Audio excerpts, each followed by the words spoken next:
Olá, boa tarde pessoal. Aqui quem fala é o professor Abdinardo Oliveira e nessa videoaula eu venho aqui a esclarecer como se calculam os índices para análise de demonstrações financeiras padronizadas das empresas Sociedade Anônima de Capital Aberto.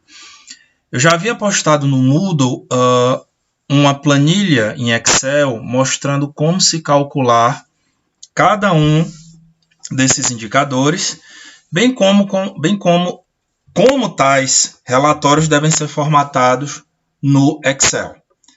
Então, mostrando aqui para vocês, fazendo a recapitulação, esse é o formato no qual vocês devem deixar o ativo após coletar os dados na B3.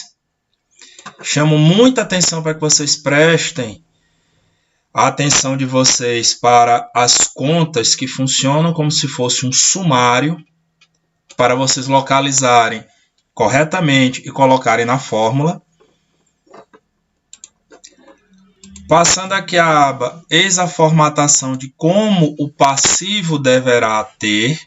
Também, mais uma vez, prestem atenção aqui de como as contas devem ser agrupadas, quais contas devem permanecer e quais devem ser eliminadas. Aqui está um modelo. Indo até o patrimônio líquido consolidado. Vejam que ele possui aqui 9 contas.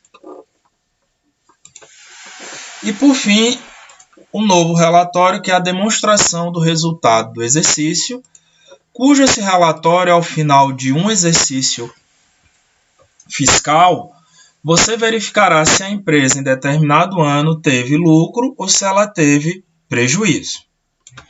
E aqui numa quarta aba, eu estarei mostrando aqui para vocês o resultado para a Gol Linhas Aéreas. Certo? Aqui em cada célula, se vocês observarem, já estão montadas as fórmulas. Basta você compreender de onde é que vem os valores, que esse padrão funcionará para qualquer empresa que vocês coletarem os dados na B3. Dito isso, vamos agora à interpretação dos indicadores. O primeiro grupo de indicadores, como já mostrei presencialmente para vocês, são os índices de liquidez.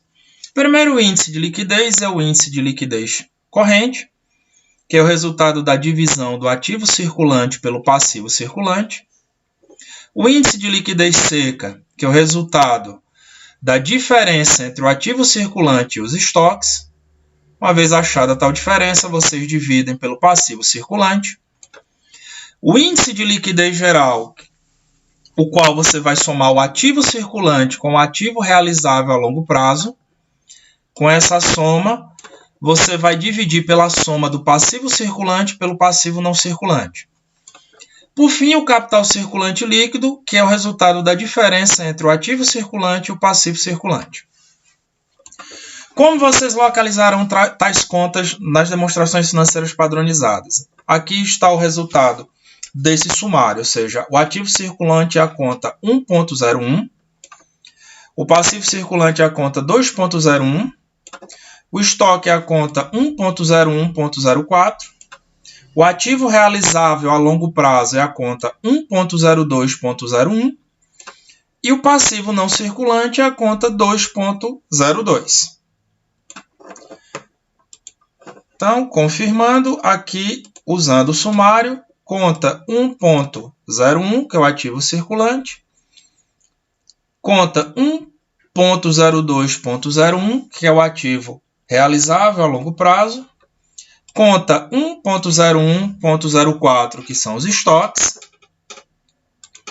Indo para o passivo, conta 2.01, que é o passivo circulante, conta 2.02, que é o passivo não circulante. O próximo conjunto de indicadores que eu mostrarei para vocês são os indicadores de endividamento. O que é que esses indicadores vão mostrar? O grau de dívida que a empresa possui na sua estrutura de financiamento dos seus ativos. Diferentemente dos índices de liquidez, que existe um balizamento, alguns desses índices não têm um balizamento próprio, para você dizer se está bom ou se está ruim, mas sim apenas recomendações. Por exemplo, o índice de endividamento geral, ele vai te mostrar dentro do seu passivo total, ou seja, que é todo o seu conjunto de fontes de financiamento, o quanto de dívida a empresa tem. Então, você vai somar o passivo circulante com o passivo não circulante. O resultado dessa soma você dividirá pelo passivo. O ideal é que esse índice não ultrapasse o valor de 70%. Acima de 70%, você diz que a empresa está extremamente endividada e isso pode comprometer a lucratividade dela, no qual veremos adiante.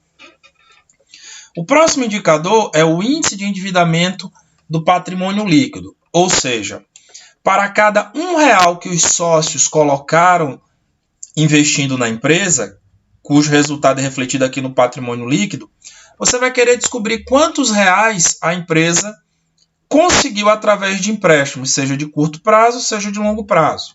Então, você vai pegar o passivo circulante, somar com o passivo não circulante, o resultado dessa soma se divide pelo patrimônio líquido. O terceiro indicador, que esse índice é bastante importante, é o chamado índice de cobertura de juros. E aí eu divido em chamado hard e soft. O chamado índice de cobertura de juros, de maneira geral, ele vai dizer o seguinte: quantos reais você possui de lucratividade para poder quitar os juros adquiridos da dívida.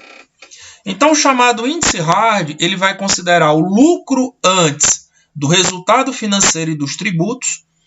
Com esse lucro antes do resultado financeiro e dos tributos, ele vai dividir pela despesa financeira.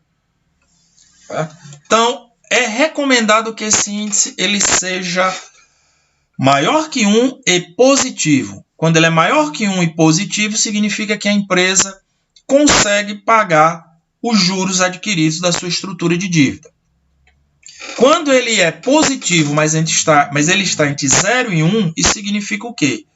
Que a empresa, embora tenha lucro, ela não consegue pagar sua estrutura de dívida. Ela tem um lucro chamado operacional, mas esse lucro é insuficiente para pagar os juros da dívida. Quando eu considero aqui o índice soft, veja que o resultado antes do resultado financeiro e dos tributos, ele recebe uma ajuda da chamada receita financeira da empresa.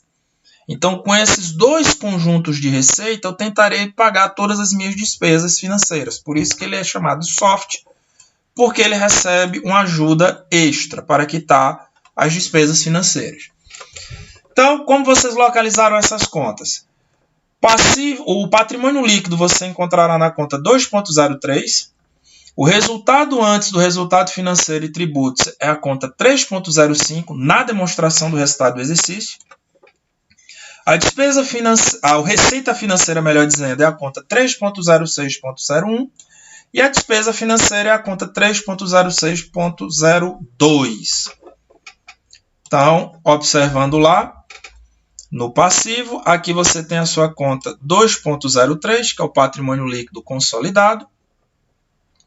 Indo para a demonstração do resultado do exercício, você tem aqui o teu resultado antes do resultado financeiro e dos tributos. Você tem aqui o seu resultado financeiro, que é subdividido entre receitas financeiras e despesas financeiras.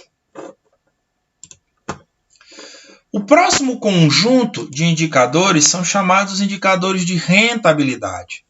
Os indicadores de rentabilidade mostrarão se a empresa está dando retorno. Ou seja, se ela está tendo lucro, está tendo prejuízo e de quanto foi esse retorno em função do que foi investido. Então, a primeira conta é chamada margem bruta, que é justamente o coeficiente entre o resultado bruto e a receita de vendas de bens ou serviços. É desejável que esse indicador ele seja positivo, porque se ele for negativo, isso significa que a empresa sequer consegue pagar seus custos de produção.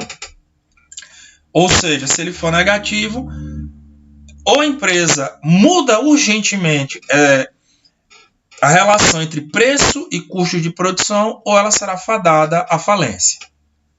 Então, esse indicador é recomendado que ele seja sempre positivo. A margem operacional é o quociente entre a receita, o resultado antes do resultado financeiro e dos tributos pela receita de venda de bens e serviços. Também ela é conhecida como margem operacional. O que é que ela vai dizer? Depois que a empresa conseguiu arcar com seus custos operacionais e com suas despesas, você quer saber o quanto de lucro sobrou para a empresa. Quando ele é positivo, ele indica que o negócio per si, ele é rentável. Ele pode ser negativo, não é desejável, diferentemente da margem bruta, em que hipótese nenhuma ela deve ser negativa. A margem líquida é justamente o resultado final que você afere ao final do ano. Ou seja, é o lucro ou prejuízo consolidado do período dividido pela receita de venda de bens ou serviços. É desejável que ele seja positivo, embora ele possa ser também negativo. O chamado retorno sobre o ativo, você está querendo saber o seguinte: para cada real que você investiu aqui no ativo, quanto de retorno esse ativo proporcionou para a empresa? Esse retorno é justamente o lucro ou prejuízo consolidado do período. É desejável que ele seja positivo. Mesma coisa aqui no chamado retorno sobre o patrimônio líquido. Para cada real que os sócios investiram na empresa via patrimônio líquido, quanto de retorno essa empresa está proporcionando para os sócios? De maneira geral, é desejável que todos esses indicadores sejam positivos e crescentes ao longo do tempo. Como localizá-los nos relatórios financeiros? A receita de venda de bens ou serviços é a conta 3.01 na demonstração do resultado do exercício. O resultado bruto é a conta 3.03. E o lucro-prejuízo do período consolidado é a conta 3.11. Então, recapitulando, conta 3.01, receita de venda de bens ou serviços. 3.11, lucro-prejuízo consolidado do período. Resultado bruto, conta 3.03. Por fim, temos os chamados índices de atividade. Todos esses índices aqui, eles mostrarão o nível de atividade empresarial, para ver se a empresa ela tende a estar ociosa ou se ela tende a estar próximo da sua capacidade plena de produção. Logo, o primeiro índice aqui é o chamado giro do estoque, que é justamente o quociente entre o custo de bens ou serviços vendidos dividido pelo seu saldo de estoque. Normalmente, esse indicador ele tem uma validade importante quando a empresa é industrial ou quando ela é comercial. Quando ela é uma empresa de prestação de serviços, esse índice não tem tanta relevância, já que a empresa de serviços costuma ter baixos níveis de estoques. O resultado dele é quanto maior for ao longo do período, melhor para a empresa, porque significa que seu estoque está sendo renovado.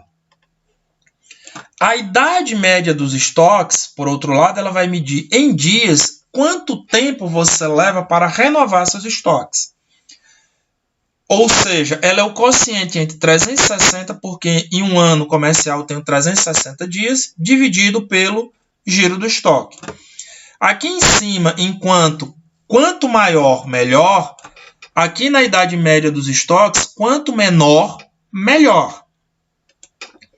O giro do ativo, esse sim passa a ser um indicador bastante importante para qualquer tipo de empresa, que ele quer saber o seguinte: para cada real que você investiu aqui no ativo, quanto de receita foi produzida de volta para a empresa?